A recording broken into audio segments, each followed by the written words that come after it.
let me introduce you to my favorite camcorders. These are RCA CPR 250s, even though this one is rebranded as a Sears, but they're the same. Just look at them. I mean, the parts are interchangeable. But anyway, they are both a full-size VHS camcorder. They run on full-size VHS tapes instead of VHS-C. That means you can have a pretty long recording time. And they're just an all-around good camera. The only drawback is they use CRT viewfinders, and I can't stand these. First of all, because whenever you rotate the lens, whenever you rotate it inside of the main chassis, this part, the tube is twisted away from the circuitry, so the wires are twisted back and forth, and so you keep breaking the wires. That's why you can see I keep having to tape the wires together because they keep snapping. Not only that, something about either the tube or the circuit board is going bad to where they just keep getting dimmer and dimmer to where you can barely even see it at all. You can't see anything on them. Not counting it's black and white and it's really small and it's really a pain in the butt. So let's do something about that. I bought a 4.3-inch LCD screen off of eBay for about 20 bucks, and this should work perfectly. Oakley dokley. Now I have the main system set up. So, coming from the LCD screen, you have audio-video, which I have no idea why they have the audio, because it has no speakers. Anyway, then you have the power line. I have the power line hooked into a battery. Now, for the video, I have just a cable for whenever you want to review your videos on a TV screen. I just have that hooked into the LCD input.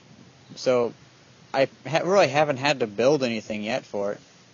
And it took me a long time to get this thing to work because there's no power button on it. I couldn't figure out how to get it to work. Spent about 2 hours on it, then I realized it turns on automatically when there's whenever input is supplied. So just so it doesn't stump you also and you lose 2 hours. But here, let's turn it on. Seems to be a pretty good display. This battery is about 10 volts instead of 12 volts because even though I tried to fix this battery, it's still got a little more work to do. I still got to fix it with Epsom salt or whatever. But that's good because it's working at less than 12 volts and it's made for 12 volts. Now, the big thing to do is to make it also run off of this battery. Now, this battery is 12 volts. And it's simple, but I'm going to have to take apart the camera, which is nothing big, because I've taken it apart a lot. But I'll have to reroute it in order to have a power wire coming out. Okay, let's tear this thing apart, searching for a place to hook up the battery.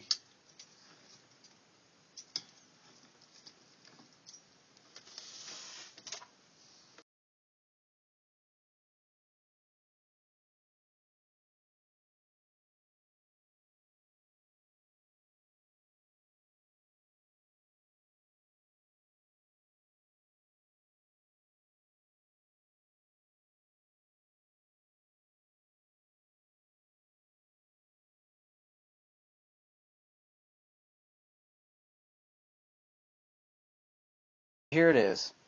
This part only gives 3 volts, and that's not enough. If I were to solder it on here, I know for a fact that I would screw it up because my soldering skills aren't very good. So, I'm going to splice it into this wire right here. I'm going to splice this wire in between it to make it longer, and then at one of the other splices, I'll splice another wire branching off of it, and that'll go out of the case. And for this job, I'll use my special Super Mario duct tape because it's a special camera.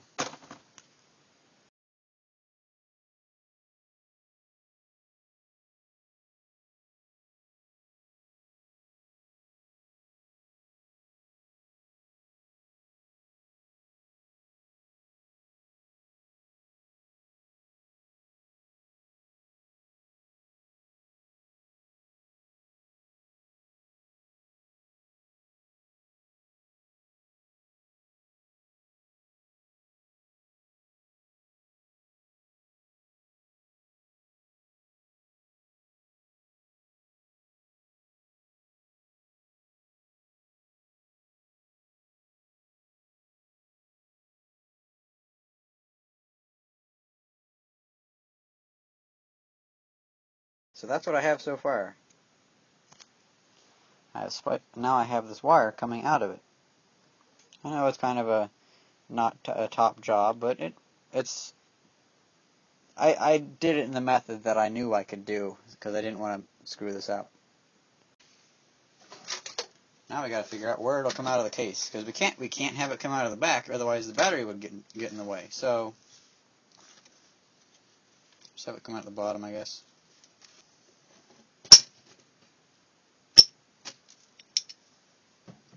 That works.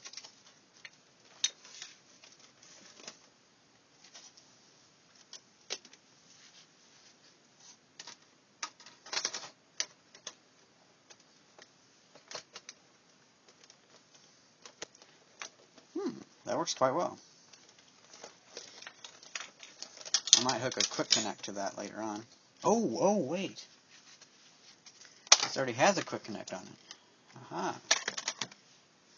That would be a good idea, because this is a very common connector.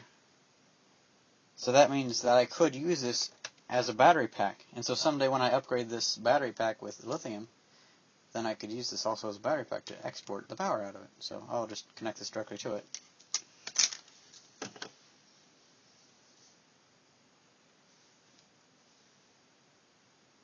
Okay, I hooked it up right. That's good.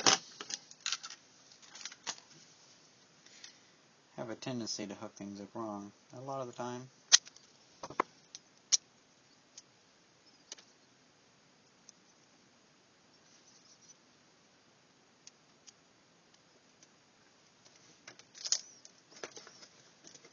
It is now finally hooked up the way that I want it.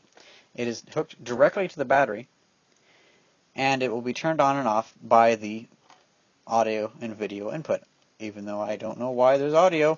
There's no speaker on it, but anyway. So that means that I don't have to flip two switches to turn it on. If I turn this on, the camcorder automatically sends video and audio signal out, which automatically turns it on. So let's try. Works out pretty simple. I'm loving this more and more. Then what I will do is I'll put this back together, and I'll put it'll be up here, and I will have it mounted onto here, like so.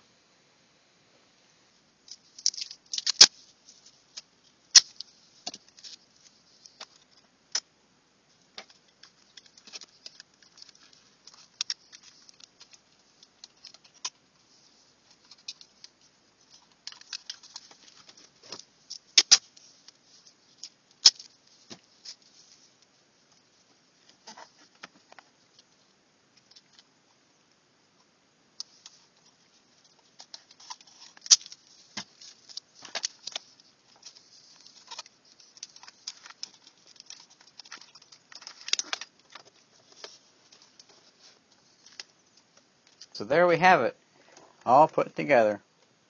I'll fix the cables in some time, but it's no big deal.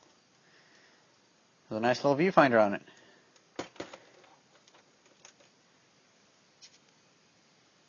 That is so much more handy than the old viewfinder.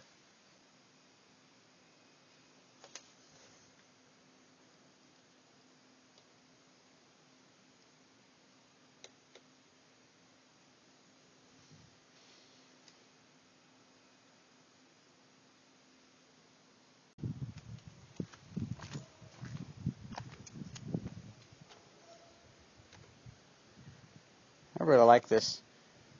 Works really well. I just wish it was daytime.